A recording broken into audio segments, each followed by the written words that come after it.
Victory Media. This is the Book Publicist Podcast, powered by Local PR Toolkit. I'm your host, Jason Jones, and I'm a longtime book publicist and agent. We're going to talk to publicists, media, publishers, and authors and give you a peek behind the curtain into the world of book marketing and publicity. So, my marketing and publicity starved author friends, let's go! Welcome to another episode of the Book Publicist Podcast. I am your host, Jason Jones, joined once again by the greatest pod producer in all the land, David Wilkinson, Esquire. I almost called you pod person in all the land. Esquire. That's good. I like that. Yeah, man. Hey, so listen, for people who may not have heard any of our previous episodes, maybe you're just jumping in here today for the first time. This is only our fourth in our first season. This is a show where we're going to talk to some really, really cool people, smart people in the publishing industry, publicists, authors, publishers, media, and we're going to give our audience, many of whom are authors of the self-published variety, I'm assuming, a peek behind the curtain. They're going to be able to see what it looks like inside the publishing house and inside, what we do every day. We're the folks that a lot of times they don't have access to. I had so many authors reach out to me over the last couple of years running, the agency that either couldn't afford a publicist, publicists wouldn't give them any of their time, they don't know how to do any of this themselves. So I thought, you know what? We need to give those folks access to us. And maybe by listening to some of our conversations about how we do what we do, they can pick up on some things and learn to do some of their own publicity work. So that's kind of the idea. And when you told me that, I said, hey, you need a podcast. I agreed. And here we are. Katie Hall. Katie Hall. Yeah, Katie's so cool. Katie and I have a history together at Thomas Nelson / HarperCollins Christian. Yeah. We spent years together there. Went on some really cool trips to New York, publicity tours and things like that. Man, she's a trip.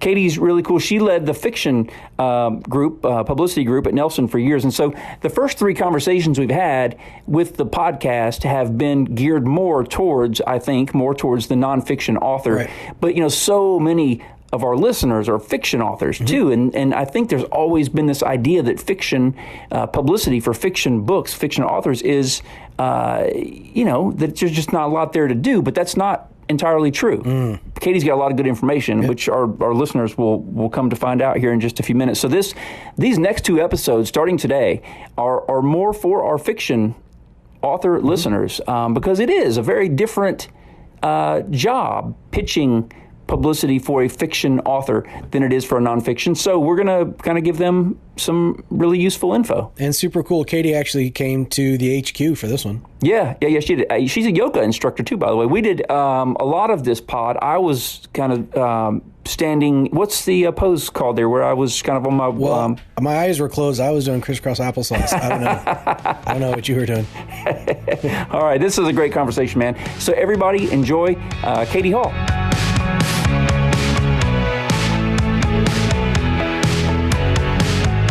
It is so good to have you here, Katie Hall. Thank you for having me, Jason Jones. We spent all these years together at HarperCollins. You are no longer working in the book industry, right? But that's right. Yeah, tell me what you're doing now. Yeah. Storytelling is always at the heart of what I do. I love working with authors. I love working with storytellers in general. Telling the story of a great organization has become my day job. And so I work for a nonprofit here in our hometown in Murfreesboro, helping to tell the story about what God's doing in the lives of these men at Renewed Life Ministries. We're a 12-month recovery program for men who are overcoming all sorts of addictions. Great men who are just doing the hard work to overcome the things that are holding them back from leading the lives that they need to as husbands, as fathers, as children. And beyond that, also that year, I got my yoga teacher certification. We've talked a little bit about that. And that came specifically from my work with novelists, that I was working with these writers who were secluded in their homes, who were physically sore from just the hours of butt and chair, right? Yeah, right. And so that became the first kind of entry point for me with yoga, was working with these authors who needed the physical relief and the kind of mental and spiritual relief that yoga could provide them. So working with creatives in that space. Huh. Awesome. So for the people that can't see you right now, which is everyone, you're actually standing on your head right now. That's right, yeah. While we're having this conversation. Yes. You're an excellent yoga instructor, I'm sure. Katie Hall was one of the best for a long time fiction publicists out there, spent years and years with me at HarperCollins, and we wanted to have you on the show to talk about doing publicity for fiction authors. It's not something we've talked about a lot over our first number of episodes, and it's obviously something that is very different animal than pitching media for nonfiction authors, but you got a wealth of experience, worked with some incredible authors, and me working on the nonfiction side, we knew each other and we went on some fun trips and some things, but didn't overlap that much in the building and daily in what we were doing, because like I said, it's just fiction and nonfiction were just almost completely different jobs. And so a lot of the authors that we're going to be working with, I anticipate with the local PR Toolkit, product that we're rolling out, are going to be fiction authors. And of course, some of the principles in pitching fiction and nonfiction are the same, but so many are different. So let's talk about those today. So thank you, by the way, too, for coming to my neck of the woods. You're in my office. Yeah. So we got a nice quiet space, no disturbances, plenty of coffee, so we're good to go. We can talk as long as we want. It's gorgeous. Jason, you've got a hidden gem up here. It's a great space. So yes, thank you for having me. I think I'll start with the honest truth is that if you're an expert in what you've written about, if you've followed that advice to write what you know, or if you've taken the time to do the research on the story that you're telling in a novel, then you have the expertise, just like a nonfiction author would have. And so tuning your ear towards that in the news, listening for stories that might intersect with your area of expertise is certainly going to be the same for a novelist. So paying attention to what's happening in the local talk radio, local news, both broadcasting and print, is certainly still worth your time if you're a novelist. Beyond that, I think what you hear a lot about for readers, I always like to say to my novelists, we're not a scarcity model at all. There's so much abundance. A reader is a reader is a reader. And in the fiction world, I feel like every time you get lost in a story, it only encourages you to want to get lost in another one quickly. So we worked closely with reading conferences, with other environments where readers were already gathered. So looking for places where novelists are gathered, where readers are gathered, whether that's a reading convention, whether that's a library regular book club that happens at your local library. Look for places where you can plug into existing reader bases. They're often really warm to having a local connection to an author to come in and speak. A lot of them do series in conjunction with local bookstores, where they'll come in and sell the books at the library if they need the space for an event. So there's a lot that happens there that's probably a little bit different from a nonfiction book that would be a little more heady when you're talking about the story world. There's obviously a lot of different things that you can do to get your book out into the marketplace. It sounds like, especially for a fiction author, but let's back up and start with the process as you were a fiction publicist, when you acquired a new book and you started on a campaign for a fiction author. Kind of take us through that process. Like, what was the first thing that you looked to identify with that author or with their story, and how did you build a campaign for a fiction author? Yes.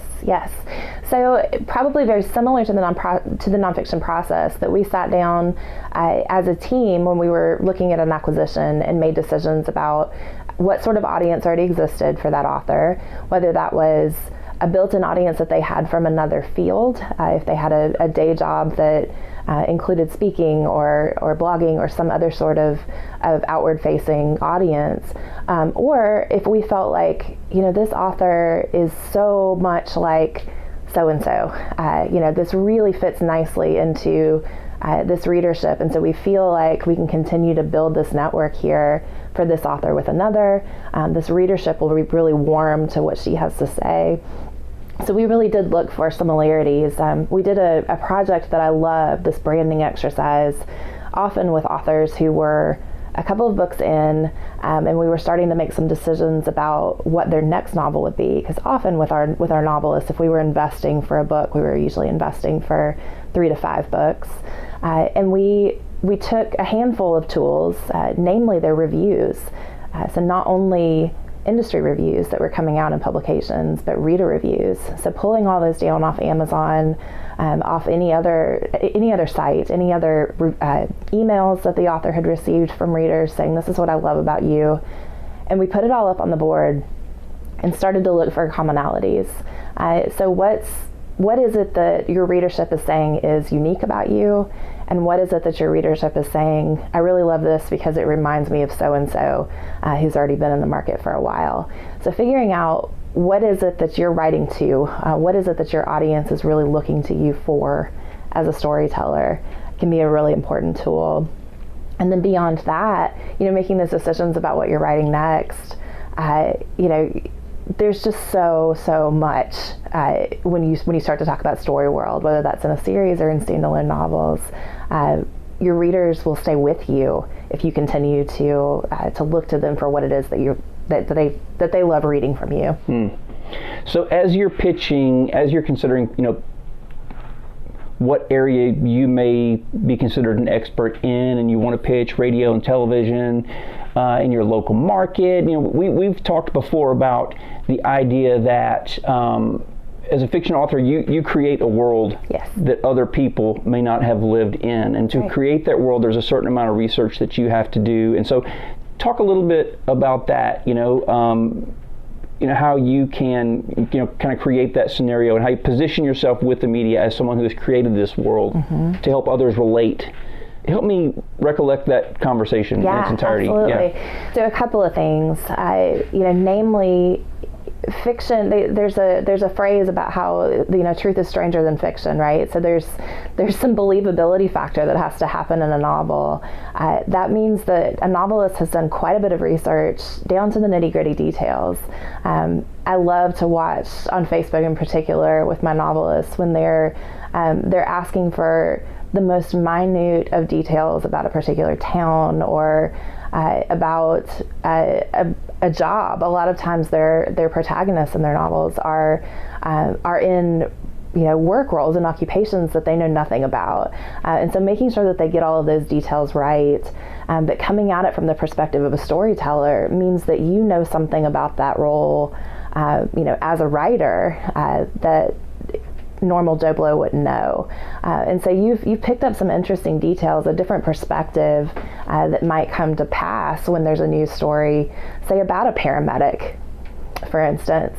A novelist has picked up some details that are so interesting from a common reader who may not know very much about that role on a day-to-day basis. But what's her motivation? What gets her out of bed every day? What's she thinking about when she's out there running calls? As a storyteller, she gets to kind of explore that inner life that may not be something that's discussed in the news every day.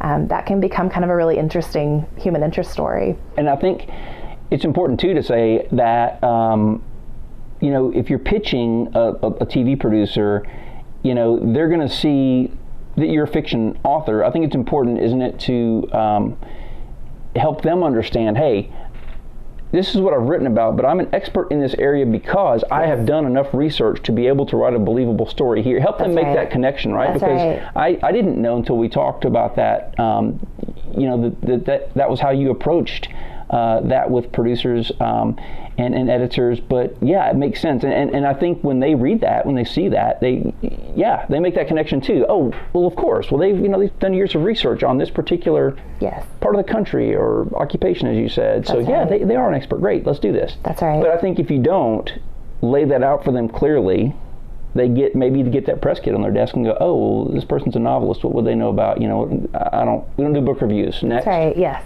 Right? Exactly. Yeah. So as far as, publicity, opportunities go for, speaking of reviews, as far as opportunities go for fiction authors, I think a lot of people assume that, we'll do some reviews. Maybe a blogger or two or a podcaster will find what I've written interesting, and that's really it for me as far as publicity opportunities go, but that's not the case. It's not. There really is so much more there. I think back to, fiction was most of my career. I spent about 15 years on the inside in publishing houses, and we spent so much time talking to novelists about those opportunities that they normally wouldn't have. Unfortunately, when tragedy struck, I'm thinking to times when there was a shooting at an Amish schoolhouse, for instance. Amish fiction was a huge trend when I was in the industry full time, and the authors there were often the ones who knew more about kind of the inside of those communities than really anyone else did. The ones who had become trusted authorities in that space had been welcomed into communities that were usually closed off to the public. And so we had a number of them who were able to speak about, from the perspective of why this happened, but also, here's how we can support these communities who've decided to be set apart from the rest of the world. They were absolutely the experts in that scenario. Let's talk about there's probably some evergreen type stuff that you can create that can act as filler for outlets, right? As a fiction author, how would someone go about doing that? What would that look like? As a novelist? Yeah, I think it's a matter of laying a calendar on top of your novel, just like you would for a nonfiction book, figuring out if there are particular themes. I'm thinking about awareness months, about any sort of cause that might intersect with your storyline. There's certainly some overlap there with the nonfiction world, and something that, again, offers a little different perspective than maybe what a reporter is typically covering when they're covering a harder news story. If there's something there that you can talk about what you've learned from your research about a particular cause, that's always going to be of interest to a reporter to flesh out a human story. The publicity process doesn't stop after your interview is over. You really want to maximize that opportunity, give it some shelf life, help share that interview far and wide. What are some of the things you recommend that fiction authors do? Where do they share these interviews, and how do they help them gain some traction? Yeah, great question. So I think it's about being a good host, right? That if you think about this from the perspective of someone who's introducing a reporter maybe to that community, sharing on your social media outlets certainly. I have a number of friends in this world who spend some time just going around locally and dropping in on their local bookstores. That's a great time to introduce, have you heard about so-and-so who's new to such and such publication here in town? Being that connector with the community as well. You're in a position to do that. That's part of your role as a local author, is building those connections between those outlets in your town.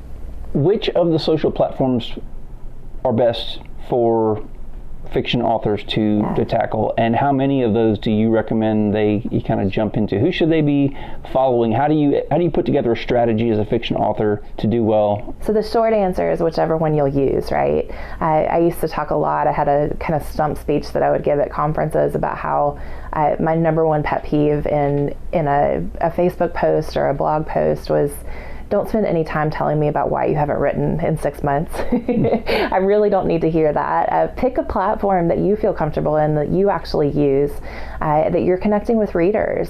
As a novelist, hopefully you are a reader, and you're able to model that community with other readers. There's certainly an audience on Instagram.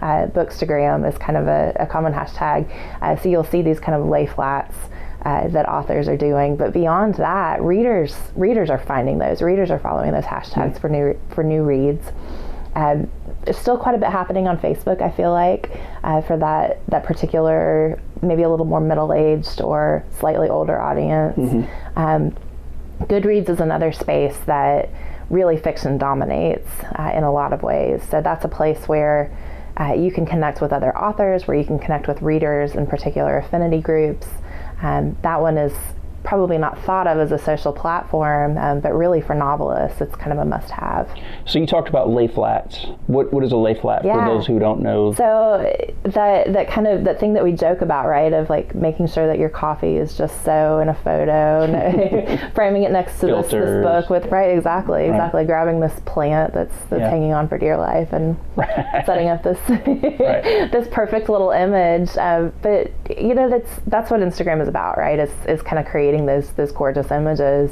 That gets some traction. That can absolutely get some traction. So as far as Bookstagrammers go, are those specific to genre? I mean, if you're a YA author or a kids author or romance, sci-fi, whatever, are you simply searching for fiction reviewers, or are there specific folks that review each genre? And how do you go about finding and connecting with them? Because I think it's, of course, you leave a comment, but you're one of 100. They may not respond. I mean, what's the best way to? It's both and. I think that there are definitely some reviewers, some kind of influencers in those spaces who are specific to genre. There are others who review across genres. But again, it's about being a good citizen of kind of the fiction reader community, right? So hopefully if you're writing sci-fi or fantasy, you're also following a ton of those authors as well. You're participating as a reader in that space, as a fan of their work. You start to become known in those circles. And so it's about not always being there to show up and pitch your own wares, but also to appreciate the work of others in that space. To review their stuff, Absolutely. right? I mean, and comment on their things. Absolutely. And that takes time. They need to see your name enough. Yes. And recognize that, this is the guy that reviewed my book, or this is the gal that, so that That's right. when time comes, you say, hey, I've got a book, I'd love for you to take a look. Right. You're not that person that's asking for something when you've given nothing. That's exactly right. That's exactly right. And so, participating in spreading the word about their work as well, being a good citizen of that platform to say, hey, I just finished this book by this other author, and it's fantastic.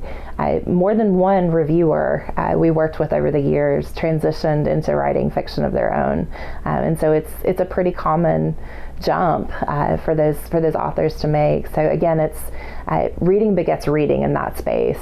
Most voracious readers can't get enough. They're reading. I love to tell a story about an event that I went to where we hosted a breakfast specifically for, we called it How Sweet It Is, and it was for fiction authors in the romance space and readers to come together over this breakfast, and we hosted it as a multi-publisher platform. And my very favorite photo that I took from that morning, this was the Romantic Times conference when it was still going on, and we had all these hunky cover models who were kind of wandering around the outskirts of the room, helping carry in books. What are they, shirtless? At the breakfast, we tried to keep the shirts on, but throughout the day, really no problem. Nobody wants the chest hair in their eggs, right? Not so much. Love it. But they were not the main event there. The readers were either fangirling over our writers, our authors who were in the room, lining up for their autographs, or they were sitting by themselves at tables reading books at this social event. And it's just a great picture. Quote-unquote social event. Right, exactly. Mm-hmm. It's a great picture of what voracious readers look like. They're reading multiple books a week, so it's not as though they have to choose one on a particular subject matter. If they love someone else's work in that particular genre, they're going to find yours as well if you're participating well as a good citizen in that space.